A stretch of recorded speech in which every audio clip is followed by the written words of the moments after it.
Welcome to BRK news special show. మనం చూస్తున్నాం ఆంధ్రప్రదేశ్ రాష్ట్రానికి పోలవరం అన్నది ఒక ప్రాణదాతగా మనం చెప్తూ ఉంటాం. ఆ పోలవరం ఒకటి పూర్తయితే చాలు ఆంధ్రప్రదేశ్ రాష్ట్రానికి సంబంధించిన మొత్తం సారూప్యత మొత్తం మారిపోతుంది అని కూడా మాట్లాడుతుంటాం. దాని భవిష్యత్తు, దాని వర్తమానం ఇవన్నీ కూడా ఆ పోలవరం ఒక్క విషయంతోనే ముడిపడి ఉంది అని ప్రతి ఒక్క ఆంధ్ర రాష్ట్రం సంబంధించిన పౌరుడికి తెలుసు. కానీ అదే సందర్భంలో పోలవరం నిర్మాణానికి సంబంధించి దశాబ్దాలు గడుస్తున్నా దాని మీద ముందుకు వెళుతున్న దానికన్నా వెనక్కు పడుతున్న అడుగులే చాలా ఎక్కువగా ఉన్నాయి.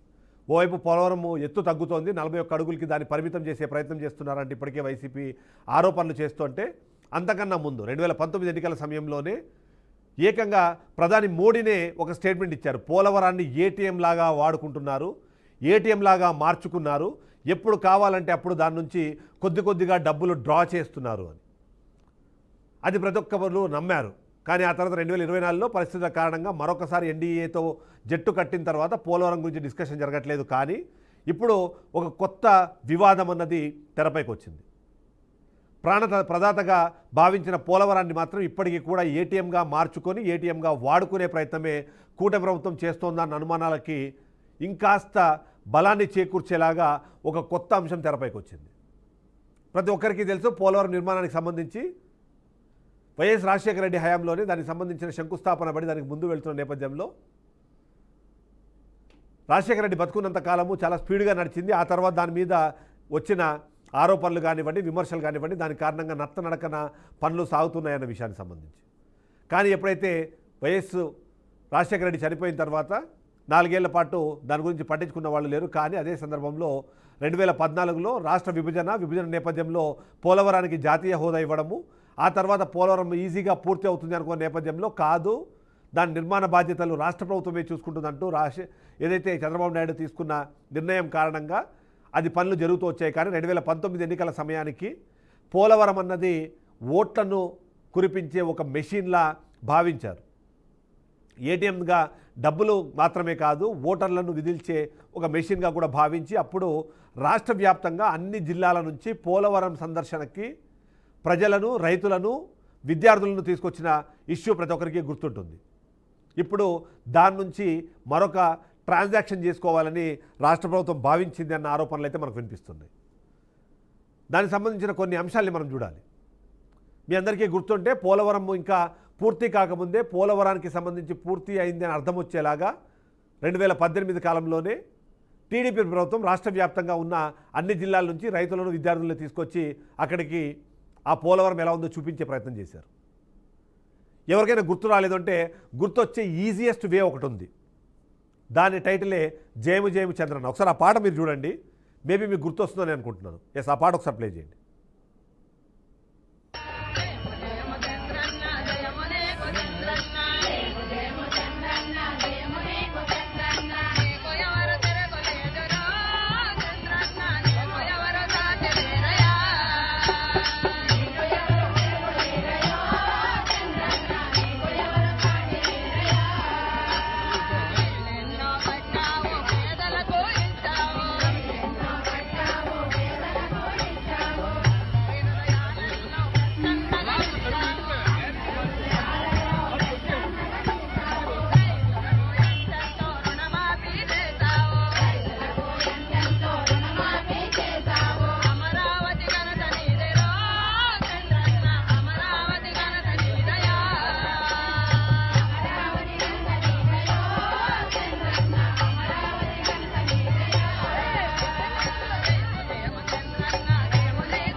ఈ పాట చాలా ఫేమస్, ఎందుకంటే ఈ పాట ఒక ట్రోల్ మెటీరియల్గా కూడా మారింది.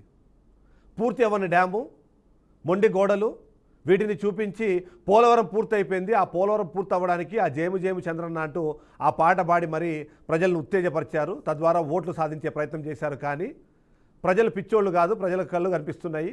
దాని కారణంగానే ఆ డ్యాముకు సంబంధించిన అంశాలని ఏమి ఉన్నింది, ఆ రోజు పరిస్థితి ఏంటనే దానికి సంబంధించి అది చాలా క్లియర్గా విజువల్స్ కనిపిస్తాయి. కింద కనిపిస్తున్న విజువల్స్ చూసి మీరు మోసపోకండి, ఎందుకంటే అవి ఆ తర్వాత నిర్మాణం జరిగిన పని. సరే, ఇప్పుడు ఈ డిస్కషన్ అంతా ఎందుకు వస్తుందంటే ఏటీఎంలా వాడుకున్నారని మోదీ గతంలో చేసిన దానికి ఒక చిన్న ఎగ్జాంపుల్ నేను చూపించబోతున్నాను. ఇలా ఎవరైతే ఈ జేఎం చంద్రన్న పాట పాడిన వాళ్ళతో సహా చాలామందిని అప్పుడు పోలవరంని చూపించడానికి దాని సందర్శన పేరుతో అక్కడ తీసుకొచ్చారు. వాటి కోసం 2 కంపెనీలు, లక్ష్మీ ఎంటర్ప్రైజెస్ అనే ఒక కంపెనీ, అలాగే స్పిల్వే ఎంటర్ప్రైజెస్ అనే కంపెనీ, 2 కంపెనీలు వాళ్ళని అక్కడికి తీసుకొచ్చి వాళ్లకు ప్రయాణ ఖర్చులు, భోజనం ఖర్చులు, అలవెన్సెస్ ఇవన్నీ కలిపి వాళ్ళకి పే చేసేలాగా వాటి కోసం ఏపీఎస్ఆర్టీసీలోని గరుడ, వోల్వో వెహికల్స్ని మరికొన్ని వెహికల్స్ని కూడా లాంచ్ చేసిన సందర్భంలో వాళ్ళని అక్కడ తీసుకొచ్చేందుకు పెట్టిన ఖర్చుకు సంబంధించిన అంశం అప్పుడు ఉంది. ఆ తర్వాత ఎప్పుడైతే 2019లో టీడీపీ ఓడిపోయి వైసీపీ అధికారంలోకి వచ్చిన తర్వాత ఆ బిల్లులు మాకు చెల్లించట్లేదు అంటూ వాళ్ళు కోర్టుకు వెళ్ళారు. ఆ కోర్టుకు వెళ్ళినప్పుడు 2 రిట్ పిటిషన్లు దాఖలయ్యాయి. ఆ రెండు రిట్ పిటిషన్లకు సంబంధించిన ఇన్ఫర్మేషన్ నేను చూపిస్తాను. రిట్ పిటిషన్ నెంబర్ 31640, ఒకసారి అది ప్లే చేయండి. సో రిట్ పిటిషన్ నెంబర్ 31640, ఈ రిట్ పిటిషన్ని బేస్ చేసుకొని వాళ్ళు కోర్టుకు వెళ్ళారు. కోర్టుకు వెళ్ళి ఏదైతే ఆ రోజు ఈ పాటలు పాడేందుకు వచ్చిన వాళ్ళందరినీ, ఇలాంటి వాళ్ళని తీసుకొచ్చినందుకు గాను అయిన ఖర్చు 31640 ప్రకారము వాళ్ళు చెప్పిన ఏదైతే ఉందో స్పిల్వే ప్రైవేట్ లిమిటెడ్ వాళ్ళకి 2,33,00,000 రూపాయల బిల్లు పెండింగ్ ఉందన్నది వాళ్ళు చేసిన ఆరోపణ. ఈ అమౌంట్ పెండింగ్ ఉంది, దీన్ని మాకు పేమెంట్ చేయట్లేదు కాబట్టి దయచేసి మీరు మాకు ఇప్పించగలరు అంటూ వాళ్ళు ఒక కేసు తీసుకొని కోర్టుకు వెళ్ళారు. ఆ కోర్టులో కేసు గెలిచిన తర్వాత ఆ పేమెంట్ చేయట్లేదు అని చెప్పి మరొకసారి కంటెంప్ట్ ఆఫ్ కోర్టుకు వెళ్ళారు. 2 దానికి సంబంధించిన డాక్యుమెంట్స్ నేను మీకు ఇప్పుడు చూపిస్తున్నాను. Writ petition number 31640, writ petition number 31641, ఈ 2 జీవోలు, ఒక జీవోనేమో రిట్ పిటిషన్ 31640కేమో తర్వాత రిట్ పిటిషన్ అది అయిపోయిన తర్వాత దాంట్లో చెప్పిన దాని ప్రకారం ఏంటంటే ఏదైతే 2,33,00,000 రూపాయలు పిటిషనర్కి పే చేస్తూ 6% పర్ యానం ఇంట్రెస్ట్ సహా పే చేయమని చెప్పారు. అదే సందర్భంలో 641 దాని ప్రకారము శ్రీలక్ష్మి ఎంటర్ప్రైజెస్ అనే కంపెనీకి 7,18,00,000 రూపాయలు at the rate of 6% interest రేట్తో వాళ్ళకి పేమెంట్ చేయమని చెప్పి కోర్టు వాళ్లకు ఏదైతే ఉందో దాని ప్రకారము ఆర్డర్ ఇచ్చింది. ఆ రిట్ పిటిషన్లలో ఎప్పుడో డిస్పోజ్ అయినాయి, కానీ వాటికి సంబంధించిన పేమెంట్లు చేయని కారణంగా కంటెంప్ట్ ఆఫ్ కోర్టుతో మరొకసారి వాళ్ళు కోర్టుకు వెళ్ళారు. కోర్టుకు వెళ్ళిన తర్వాత కోర్టు చాలా క్లియర్గా ఆల్రెడీ గతంలో ఏదైతే ఇచ్చిన తీర్పు ఉందో ఆ తీర్పు ప్రకారం మీరు డబ్బులు పే చేయాల్సిందే, దానికి 6% పర్ యానము ఇంట్రెస్ట్ పే చేయాల్సిందే, చేయకపోతే కుదరదు అంటూ వాళ్ళు దానికి సంబంధించి ఏదైతే కోర్టు అయితే ఆర్డర్ ఇచ్చేసింది. దీంట్లో తప్పేముంది? కరెక్టే కదా. వాళ్ళు ఇక్కడ నుంచి ఆ జేఎం చంద్రన్న పాటలు పాడిన లాంటి వాళ్ళందరినీ కలిపి అక్కడ తీసుకెళ్లేందుకు పెట్టిన ఖర్చు, ఆ ఖర్చు దాదాపుగా 7 సంవత్సరాల పాటు పే చేయలేదు కాబట్టి దానికి 6% ప్రయాణంతో పేమెంట్ చేయమని చెప్పి అడిగారు. సో ఈ లెక్క ప్రకారం మీకు అర్థమవ్వాలి, కోర్టు వీళ్ళు పెట్టిన ఖర్చులకు సంబంధించిన అంశాలను తీసుకొని దానికి 6% ప్రయాణంతో పే చేయమని చెప్పింది. సో దాని ప్రకారం ఒకసారి లెక్కలు చూద్దాం, ఎవరికి ఎంత పే చేయాలన్నది. దానికి సంబంధించిన గ్రాఫిక్ ప్లేట్స్లో దాన్ని ప్రజెంట్ చేసే ప్రయత్నం చేస్తాను. సో 2 కంపెనీలు, ఒక కంపెనీ వచ్చేసి స్పిల్వే ఎంటర్ప్రైజెస్ అనే కంపెనీ. సో స్పిల్వే ఎంటర్ప్రైజెస్ అనే కంపెనీకి ఓవరాల్గా కోర్టు ఇచ్చిన ఆదేశాల ప్రకారము 2,33,00,000 రూపాయలు వాళ్ళకి పే చేయాలి. గుర్తుపెట్టుకోండి, 2,33,00,000 రూపాయలు. దానికి 6% ప్రయాణం చొప్పున లెక్క పెడితే సంవత్సరానికి 13,98,000 రూపాయలు అవుతాయి.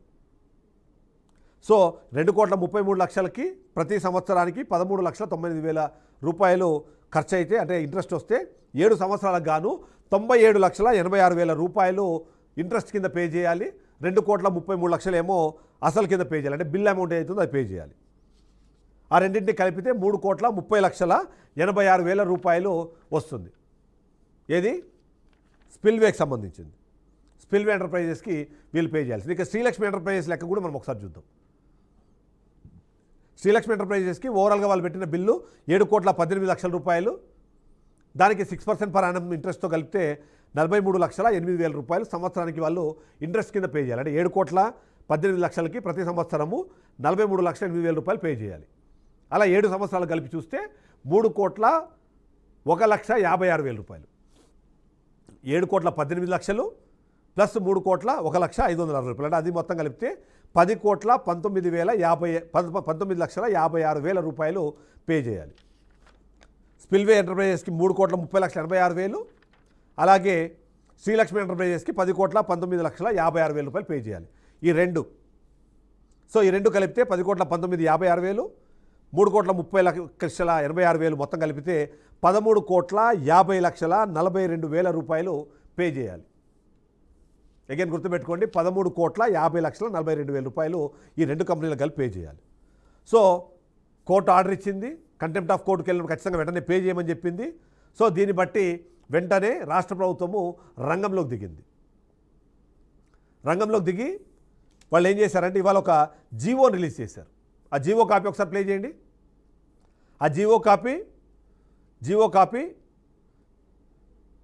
జీవో ఆర్టీ నెంబర్ 90 ప్రకారము గవర్నమెంట్ ఆఫ్ ఆంధ్రప్రదేశ్, ఎస్ ఇదే డాక్యుమెంట్, అది 23/2/2026 అంటే ఇవాళే, ఈరోజే రిలీజ్ అయింది. ఇది ఈరోజు రిలీజ్ అయిన దాని ప్రకారము water resources department major irrigation revised estimation for providing convenience by engaging buses, that is APSRTC Garuda Volvo AC ఏదైతే ఉందో దానికి సంబంధించింది. దాంట్లో including lunch and dinner arrangements to the farmers and students visiting Polavaram project site from all districts of Andhra Pradesh including Amaravati and others for a period of December 2018 to March 2019. Inclusion of GST components as applicable amendment orders అని చెప్పి issues అని చెప్పేసి ఒక GO release చేశారు. So ఏది writ petition 31641, 31640 ఈ రెండు దానిల ప్రకారము వాళ్ళ పే చేయాల్సిన అమౌంట్ ఎంత? 13,50,42,000. సో ఈ జీవో కాపీ ఎంత రిలీజ్ అయిందో తెలుసా మీకు?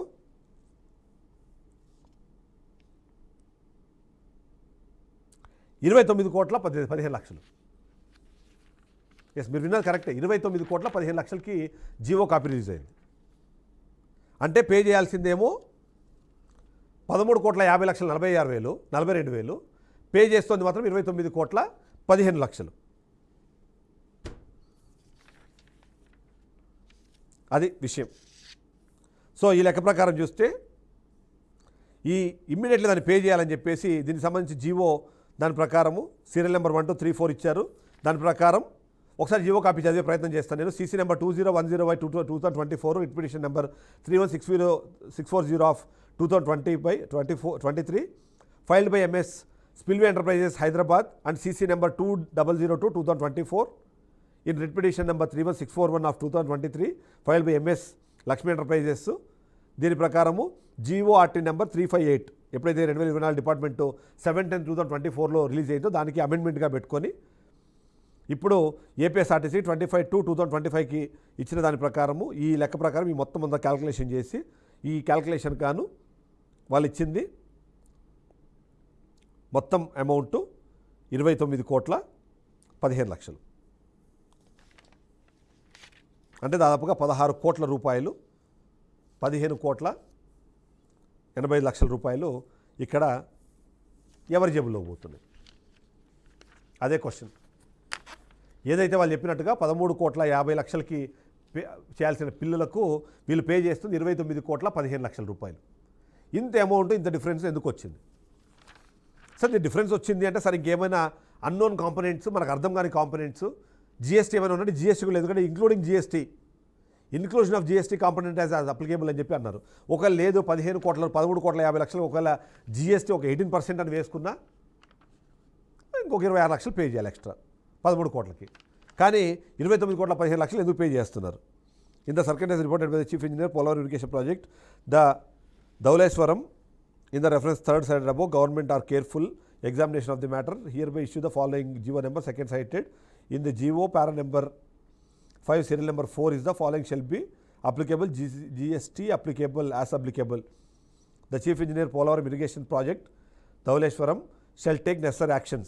The order issues with the concurrence of the finance department wide number UR note and our note betti 29/2024 13,50,42,000 గాను 29,15,00,000 రిలీజ్ చేయడానికి జీవో కాపీ కూడా రిలీజ్ అయిపోయింది. ఇంకా 16 కోట్లు ఏటీఎం అని అంటున్నారా? ఏటీఎం అనుకో, ఏదైతే మోదీ చెప్పినట్టుగా మోదీ గతంలో అనౌన్స్ చేసినట్టుగా దీన్ని పోలవరాన్ని ఏటీఎంగా మార్చుకున్నారా లేదా? ఎస్. ఇక్కడ ఇంకొక పాయింట్ వస్తుంది. ఇక్కడ ఇంకో పాయింట్ ఏంటంటే, ఏదైతే మనం చెప్తున్నాడు రిట్ పిటిషన్లు వాటన్నిటికీ సంబంధించి చాలా ఒక ఇంట్రెస్టింగ్ పాయింట్ ఏంటంటే, 2 కంపెనీలు, ఒకటి Spillway enterprises represented by its partner N Naresh ఈయన, అలాగే Srilakshmi enterprises represented by its partner Anumula Gopinath, వీళ్ళిద్దరూ ఈ 2 కంపెనీలని రిప్రజెంట్ చేస్తున్నారు. కానీ ఫైనల్గా వీళ్ళిద్దరు అడ్రస్ ఒకటే, ఒకే ఇంటి నుంచి అడ్రస్సులు 2.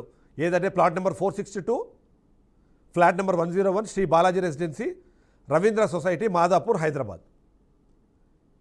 ఇద్దరు, నరేష్ అదే ఇంట్లో ఉంటున్నారు, అనుముల గోపీనాథ్ కూడా ఏదైతే resident of plot number 462, flat number 101, Shri Balaji residency, Ravindra society, Madhapur, Hyderabad. ఈ ఇద్దరు కూడా ఒకే అడ్రస్లో ఉంటూ పాపం ప్రభుత్వం మీద పోరాడి 6% పర్ యానం ఇంట్రెస్ట్ రేట్తో వాళ్ళు డబ్బులు కలెక్ట్ చేసుకోవాలని చెప్పి కోర్టు వైపు ఆర్డర్ ఇస్తే 13,50,42,000 గాను 29,15,00,000 రూపాయలు కలెక్ట్ చేసుకునేందుకు అంత సిద్ధమైపోయింది. సో మోదీ గతంలో మాట్లాడారు, మోదీ చెప్తూ వచ్చారు.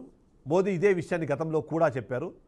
ఏదైతే అప్పుడున్న టీడీపీ ప్రభుత్వము, చంద్రబాబు నాయుడు, ఆయనకు సంబంధించిన గ్రూప్ ఆఫ్ మినిస్టర్స్ వీళ్ళందరూ కలిసి వీళ్ళు చేస్తున్న పని ఏంటి అంటే, పోలవరాన్ని ఒక ఏటీఎంగా మార్చుకుంటున్నారు. పోలవరాన్ని ఒక ఏటీఎంగా మార్చుకొని తద్వారా కోట్లాది రూపాయలు వెనకేసుకుంటున్నారు. 13 కోట్లకి 29 కోట్లు రిలీజ్ ఎందుకు అయిందని దానికి సంబంధించిన సమాధానము ఖచ్చితంగా రాష్ట్ర ప్రభుత్వం చెప్పాల్సిన అవసరం ఉంది. సో ఎందుకు ఇంత వ్యత్యాసం ఉంది, ఇంత వ్యత్యాసాన్ని ఎలా చూపించే ప్రయత్నం చేస్తారు? రేపు పొద్దున ఇది ఖచ్చితంగా మనం బ్రేకింగ్ న్యూస్ వేసాం కాబట్టి, ఎందుకంటే ఈ జీవో కాపీ బయటకు వచ్చిన కొన్ని గంటల్లోనే దీనికి సంబంధించిన పూర్తి సమాచారాన్ని మనం కలెక్ట్ చేసి, ఆ సమాచారానికి సంబంధించిన ఇన్ఫర్మేషన్ తీసుకొని, ఆ ఇన్ఫర్మేషన్తో ఇప్పుడు మనము లైవ్ చేస్తున్నాం కాబట్టి దీనికి ఖచ్చితంగా సమాధానం చెప్పాల్సిన బాధ్యత ఉంటుంది. అందులో 2-3 ప్రశ్నలు మన దగ్గర నుంచి ఉన్నాయి. మొదటి ప్రశ్న, ఇద్దరు ఓనర్లు ఒకే అడ్రస్ నుంచి ఎలా రిప్రజెంట్ చేస్తున్నారు? ఇది కేవలము వాళ్ళ నిజంగానే కరస్పాండెంట్ అడ్రస్సా, లేకపోతే ఈ కేసులు కొట్లాడడం కోసం యూజ్ చేసుకున్న అడ్రస్సా? దానికి సంబంధించిన సమాచారం వాళ్ళు ఇవ్వాలి. Writ petition number 31641 of 2023, final billing 7,38,82,813 రూపాయలు శాంక్షన్ ఆర్డర్స్ ప్రకారము. అలాగే రిట్ పిటిషన్ నెంబర్ 31640, అవి కూడా ఫైనల్ బిల్లు ప్రిపేర్ చేసినప్పుడు వాళ్ళ అమౌంట్ 2,59,244,229,225 రూపాయలు. ఇవి 2 యాజ్ పర్ శాంక్షన్ ఆర్డర్స్ ప్రకారము. ఈ 2 కూడా 7,38,82,813 రూపాయలు, 2,59,44,225 రూపాయలు. ఈ 2 శాంక్షన్ ఆర్డర్స్ వాడి 6% పర్ యానంని రౌండ్ ఫిగర్ చేసి ఒకవేళ మనం మాట్లాడుకున్నా ఏం చేసినా సరే 13,50,42,000 రావాలి. కానీ రిలీజ్ చేసిన ఆర్డర్స్ మాత్రం 29,15,00,000కి రిలీజ్ అయినాయి. సో ఆ మిగిలిన ఆ బ్యాలెన్స్ అమౌంట్, ఆ ఎక్స్ట్రా అమౌంట్ ఎవరి జేబుల్లోకి వెళుతుందా, ఎవరైనా మరి దీనికి ఏదైనా మనకు అర్థం అవ్వని, మనకు తెలియని కొత్త అంశాలు ఏమైనా దీంట్లో ఉన్నాయా? ఇవి సమాధానం చెప్పాల్సిన బాధ్యత ఇప్పుడు రాష్ట్ర ప్రభుత్వానికి ఉంది. ఈ జీవో ప్రకారం 29,15,00,000 రూపాయలు ఎవరికి పే చేస్తారు, ఏ హెడ్స్ మీద పే చేస్తారు, ఇది పే చేయడానికి ఏంటి పరిస్థితి?